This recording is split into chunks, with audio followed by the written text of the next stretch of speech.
आदरणीय हरिभक्त पारायण श्री भाऊराव महाराज, आदरणीय श्री रमेशजी पतंगे, आदरणीय श्री तुकारामजी साठे साहेब, श्रीमान आनंदजी कांबळे साहेब, उपस्थित सज्जन, माता भगिनी,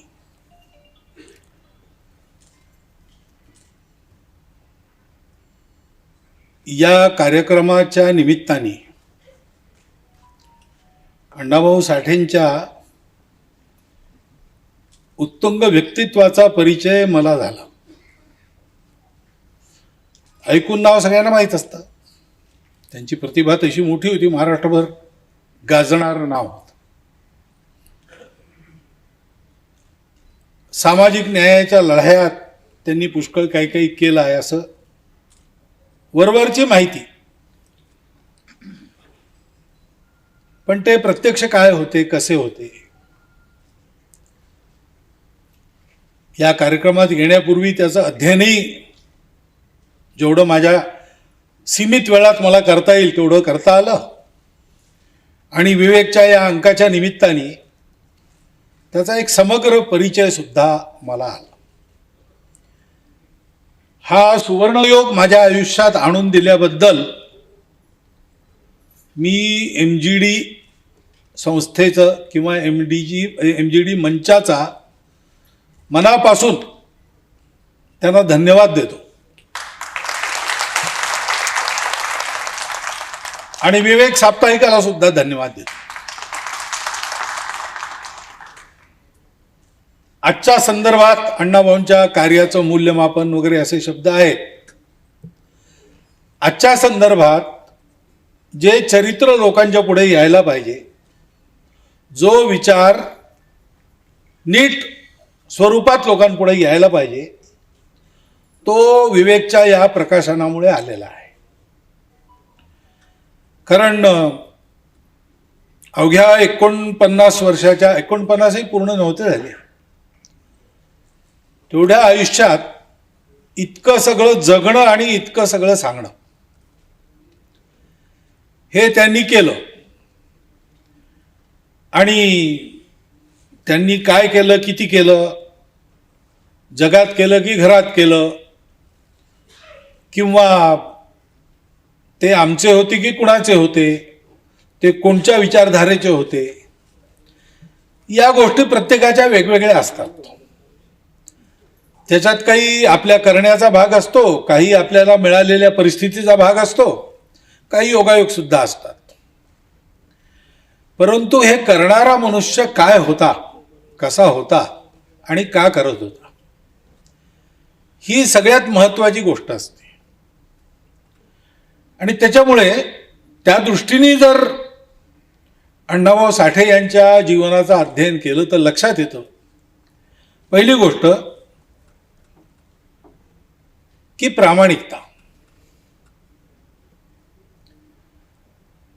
आजच्या युगात फार दुर्मिळ असलेली गोष्ट आहे. प्रामाणिकता मनापासून पक्की असावी लागते, म्हणजे मग ती जीवनाच्या धकाधकीमध्ये, कष्ट संकटांमध्ये, मोह आकर्षणांमध्ये वाहून न जाता टिकत असते. स्वर्गीय अण्णाभाऊ साठे, साहित्यरत्न अण्णाभाऊ साठे, लोकशाहीर अण्णाभाऊ साठे हे आपल्या जन्मापासून तर शेवटच्या क्षणापर्यंत अत्यंत प्रामाणिकतेने जगले. या प्रामाणिकतेचा शतांश जरी आज आमचे पुढारी म्हणवणाऱ्या सगळ्यांमध्ये आला, त्या देशाचं भाग्य आहे ते त्याच्यापेक्षा 100 पटींनी अधिक प्रकाशित होईल.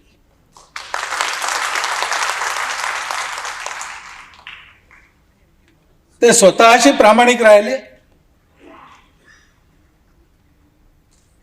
ते ज्या ठिकाणी त्यांनी काम केलं त्याच्याशी प्रामाणिक राहिले, ते समाजाशी प्रामाणिक राहिले.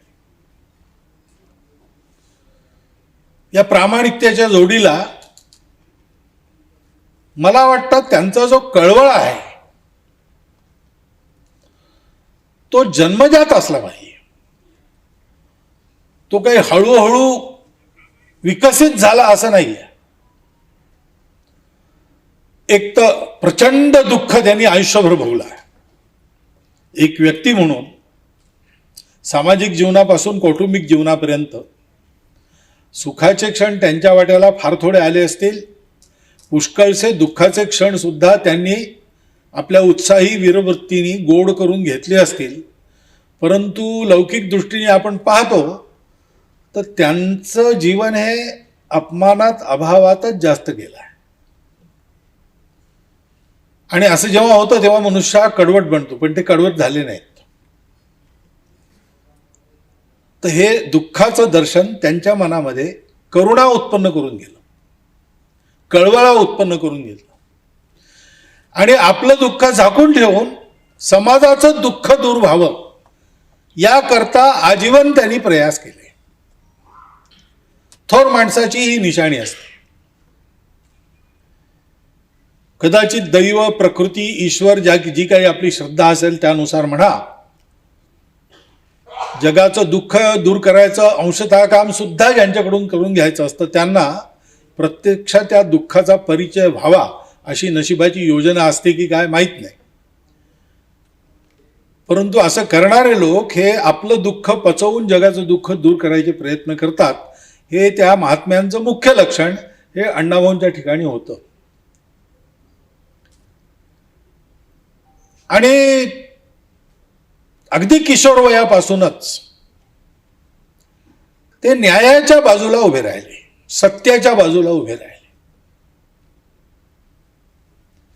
दारिद्र्याशी, विषमतेशी त्यांना स्वतः झगडावं लागलं. समाजातली विषमता, समाजातलं दारिद्र्य दूर होऊन या समाजामध्ये सर्वत्र सर्व मंगल व्हावं याच्याकरता त्यांनी आपली प्रतिभा झिजवली. आणि ती प्रतिभा किती उत्तुंग प्रतिभा आहे. ती अभिनयाच्या क्षेत्रात आहे, ती काव्याच्या क्षेत्रात आहे, नाट्याच्या क्षेत्रात आहे, कादंबऱ्यांच्या क्षेत्रात आहे. आणि जाणीवपूर्वक समाज जागृत व्हावा, समाजाने विचार करावा असं चिंतन त्याला त्यातून मिळावं. सवंग लोकप्रियतेच्या मागे न लागता, पुरस्कारांच्या मागे न लागता, आपल्या कलेचं प्रदर्शन, आपल्या प्रतिभेचं प्रदर्शन पाहून जगाने जय जयकार करावा या मोहात न फासता प्रवाहाच्या विरुद्ध जाऊन सुद्धा हे समाज प्रबोधनाकरता आपल्या प्रतिभेचे चौफेर आविष्कार त्यांनी केले. माझा तितका अभ्यास आहे की नाही हा प्रश्न विवादाचा असू शकतो, पण जेवढं काही मला माहिती आहे तर असं दुसरं व्यक्तित्व एकच दिसतं सावरकरांचं. इतकी चौफेर प्रतिभा आणि ती सगळीच्या सगळी तूतेची अर्पिली नवी कविता रसाला, लेखाप्रती विषय तूची अनन्य झाला असं म्हणून मातृभूमीच्या पायावर वाहणारे सावरकर. आणि दुःखितांच्या, शोषितांच्या अडचणी दूर व्हाव्या, त्यांच्या जागृती व्हावी, संघटित बळाने समाजातला अन्याय, विषमता, असत्य नष्ट व्हावं आणि हा समाज पुन्हा समतायुक्त, शोषणमुक्त असा होऊन वैभवाची वाट चालू लागावा, मंगलाच्या पावलांनी चालावा याच्याकरता आजीवन आपली प्रतिभा खर्च घालणारे अण्णाभाऊ यांच्यात मला फरक दिसत नाही. विचाराच्या दृष्टीने लोक म्हणतील सावरकर हिंदुत्ववादी होते, अण्णाजी साठे पुष्कळ वर्ष कम्युनिस्ट चळवळीत राहिले, हे सगळं ठीक असेल, पण ते काही त्या विचारांचं सामर्थ्य नाही आहे. आपल्या समाजाचं दुःख, आपल्या समाजाची दीनता, आपल्या समाजाची गुलामगिरी, आपल्या समाजाचा मागासलेपणा हे सगळं जाऊन तो वैभव संपन्न रूपात उभा राहावा याची खरी कळकळ अंगात बाळगून जे काही करायचं जीवनभर ते त्याच्याकरता त्यांनी केलं.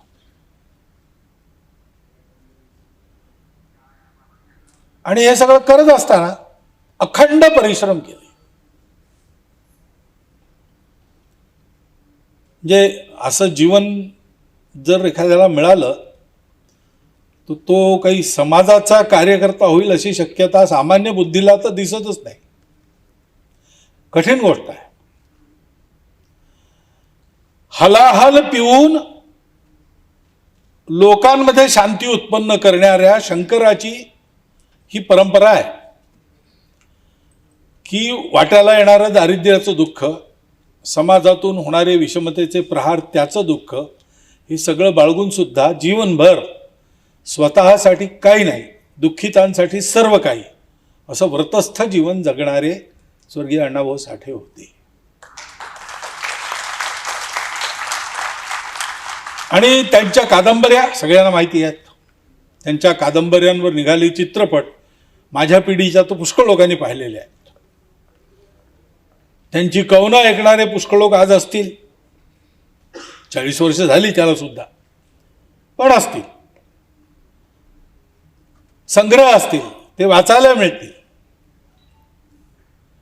परंतु अशा प्रकारचा माणूस कसा होता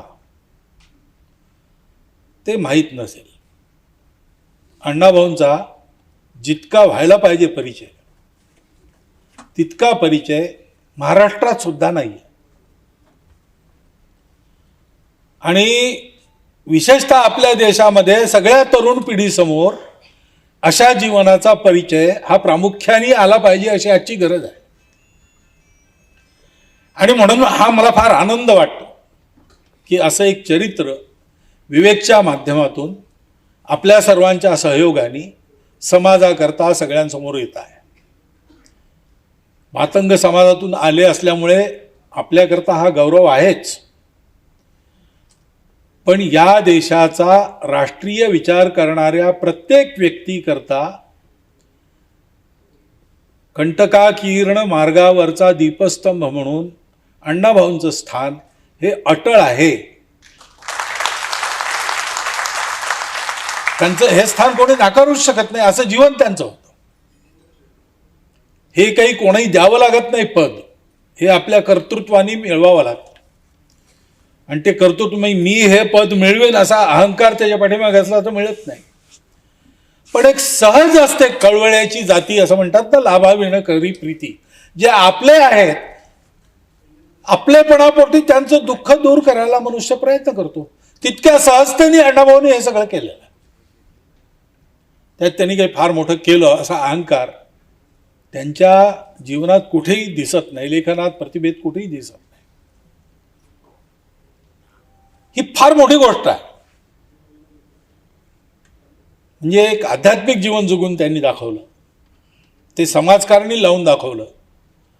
केवळ स्वतःची मुक्ती एवढा उद्देश न ठेवता सर्व जगाची मुक्ती अन्यायातून करणं, सर्व जगाची मुक्ती घडवून आणू शकेल असा भारतीय समाज उभा करणं. आणि हे सगळं करत असताना, क्रांती करत असताना, संपूर्ण परिवर्तनाच्या गोष्टी करत असताना सुद्धा जी जळमटं आहेत, ज्या रूढी आहेत त्या काढायच्या आहेत. जे शाश्वत आहे, जे सदा मंगल आहे, जे मानवाकरता सदा शाश्वत आहे, ते जपलं पाहिजे, ते राहिलं पाहिजे, याची तितकीच जाणीव आणि तितकाच मोठा प्रयत्न त्याकरता सुद्धा. अण्णाभाऊंचं साहित्य हे अगदी तळागाळातल्या माणसाच्या दुःखांचं चित्रण करणारं, समाजाच्या प्रकृतीबरोबर समाजाची विकृती सुद्धा स्पष्टपणे दाखवणार, समाजातला अन्याय मोठ्या आवाजात जगापुढे मांडणारं, ठसठशीत रूपात आणि कुणीही नाकारू शकणार नाही इतका स्पष्ट सगळ्यांसमोर मांडणारं ते साहित्य आहे.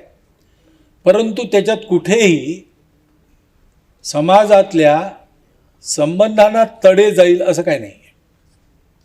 समाजातल्या मूल्यांची घसरण होईल असं काहीच नाही. आणि म्हणून जेव्हा हे मी वाचलं आहे, ही माहिती मी घेतलेली आहे, तर मी एक धाडस करतो म्हणण्याचं की अण्णाभाऊ साठे कोण होते. अण्णाभाऊ साठे एक धार्मिक मनुष्य होते. कारण आपल्याकडे धर्माचं लक्षण सांगताना ईश्वर मानलाच पाहिजे असं बंधन नाही आहे. काय मानलंच पाहिजे? 4 गोष्टी आहेत: सत्य, करुणा, शुचिता आणि तपस्या. या 4 गोष्टीत अण्णाभाऊंचं जीवन, जे 4 शब्दात सांगितलं तर पूर्ण जीवन सांगितलं असं. जी जीवनभराची त्यांची तपस्या आहे, तशी खडतर तपस्या, करताना आपल्यापैकी किती लोक टिकतील काही सांगता येत नाही. ते टिकले, शेवटच्या श्वासापर्यंत टिकून राहिले, कणखर राहिले. मोडेन पण वाकणार नाही अशा बाणीने सत्यावर ते अढळ राहिले. त्याकरता त्यांनी खूप परिश्रम केले, अक्षरशः झिजले. तपश्चर्या ती अशीच असते आणि ती सत्याकरता होती, न्यायाकरता होती. कारण सत्याला करुणेची जोड होती, संवेदनेची जोड होती. त्याच्याशिवाय सामाजिक न्यायाचा पुरस्कार होऊच शकत नाही. नीती म्हणून, स्ट्रॅटेजी म्हणून, राजकारणातला डाव म्हणून न्यायाचा घोष करणं ही वेगळी गोष्ट आहे. परंतु पडेल ती किंमत देऊन न्यायाकरताच उभं राहणं. वानोत निंदोत सुनीती मंत, चळो असो वा कमला गृहात, हो मृत्यू आधीच घडो युगांती, सन्मार्ग टाकूनी भले न जाती. या रीतीने न्यायाकरता उभं राहणं हे तेव्हाच शक्य होतं जेव्हा मनात काही जळत असेल, मनात काही संवेदना असेल, आपल्या लोकांच्या उद्धाराची अनिवार्य ओढ असेल आणि तो आपलेपणा एका गटापुरता संबंधित नसेल. अण्णाभाऊ साठेंच्या हृदयातला आपलेपणा हा दुःखितांकरता तर होताच, पण त्या दुःखितांचं दुःख निमूटपणे पाहणारे निष्क्रिय लोक, त्यांची निष्क्रियता जावी, त्यांच्या हृदयात सुद्धा संवेदनाचं अमृत झरू लागावं, त्याला कारण असणारे दुष्ट लोक यांचा वाकडेपणा जावा, नाहीतर बिमोड व्हावा आणि समाजामध्ये सगळं मंगल व्हावं. आपली सगळी विकृती, रूढी, जळमट टाकून समाज हा आहे ते त्याच्यापेक्षा चांगला शुद्ध स्वरूपात उभा राहावा, या कळकळीने त्यांनी हे सगळं लिहिलेलं आहे आणि जीवनभर जे काम केलं आहे ते त्याच्याकरता केलं आहे. म्हणून आपण पाहतो की जे करतो आहे त्यातून ते होणार नाही असं लक्षात आल्याबरोबर जिथून ते होईल असं त्यांना वाटलं तो मार्ग त्यांनी पत्करला. विरोधाची पर्वा केली नाही. प्रामाणिकता, सत्यनिष्ठा आणि त्याला ही संवेदना आणि पवित्रता, अंतर्बाह्य पवित्रता, म्हणजे इतकं मोठं साहित्य आहे, त्याच्यात कुठेही समाजात आपसात भांडण होईल असा मजकूर नाहीये. कोणत्याही त्यांच्या चित्रणामध्ये भारतीय संस्कृतीची जी मुख्य मूल्य आहेत,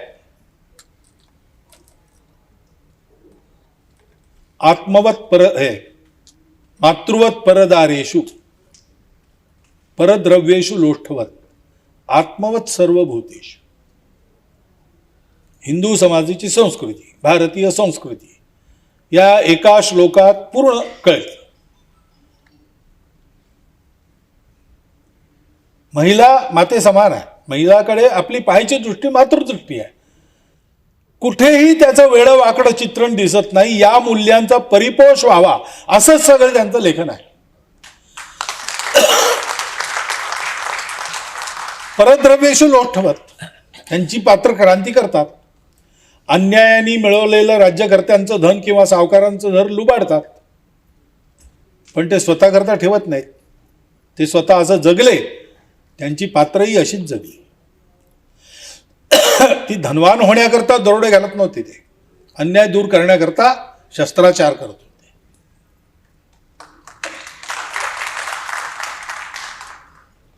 आणि आत्मवत सर्व भूतेषु,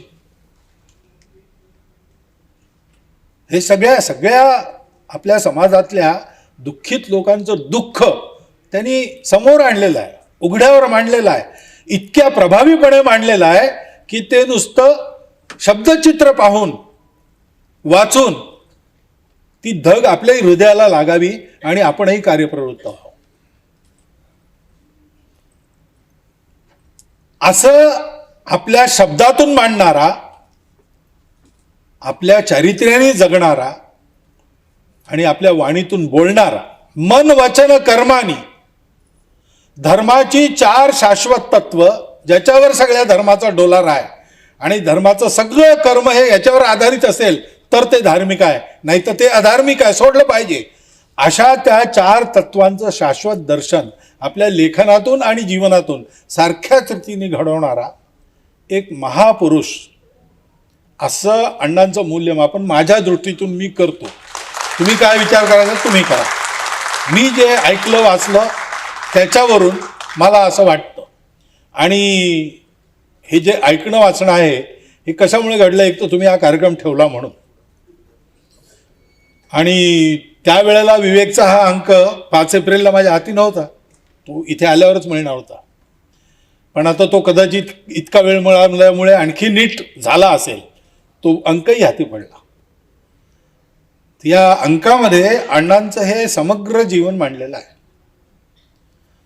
जे जसं आहे तसं मांडलेलं आहे.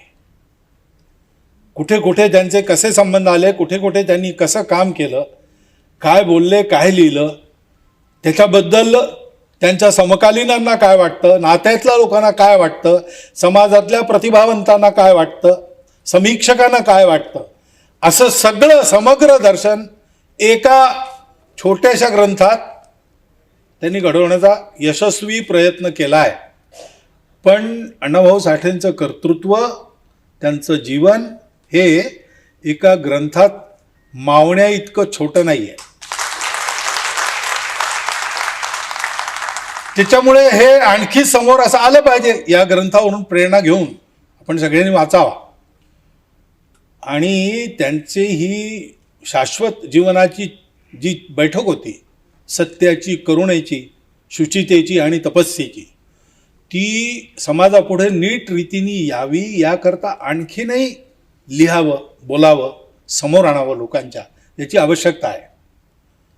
कारण आज आपला देश ज्या स्थितीतून जातो आहे आणि जगाच्या आपल्या देशाकडून ज्या अपेक्षा आहे त्या पूर्ण करण्याकरता आपल्या देशाला ज्या रूपात आपल्याला उभं करायचं आहे, तो उद्यम करण्याकरता एक प्रेरक जीवन म्हणून अण्णाभाऊ साठेंचं जीवन आपल्यासमोर आहे.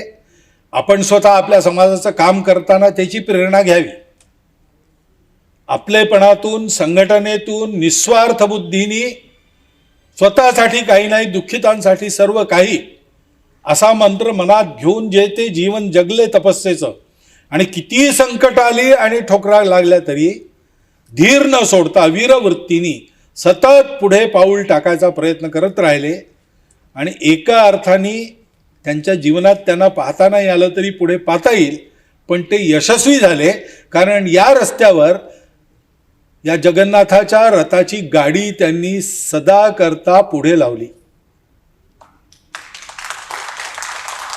मार्गाधारे वर्तावे, विश्व मोहरे लावावे, अलौकिक नोहावे लोकाप्रती, असं जे आहे ज्ञानेश्वरीमध्ये, गीतेत म्हटलेलं आहे, ते त्यांनी जगून दाखवलं. अनेक वर्ष असे परिश्रम, असं जीवन जगून आपल्याला आपल्या देशाचा, आपल्या समाजाचा, समाजातल्या आपल्या वर्गाचा आपल्याला असा उद्धार करावा लागेल, त्याला संवर आणावा लागेल. सगळ्या समाजाचे घटक म्हणून आपला घटक हा बलशाली असला पाहिजे, आणि आपल्या घटकाच्या बलशाली होण्याने सगळा समाज बलशाली झाला पाहिजे, देश बलशाली झाला पाहिजे, अशी जी अण्णांची दृष्टी होती ती घेऊन आपल्याला पुढे वाटचाल करावी लागेल.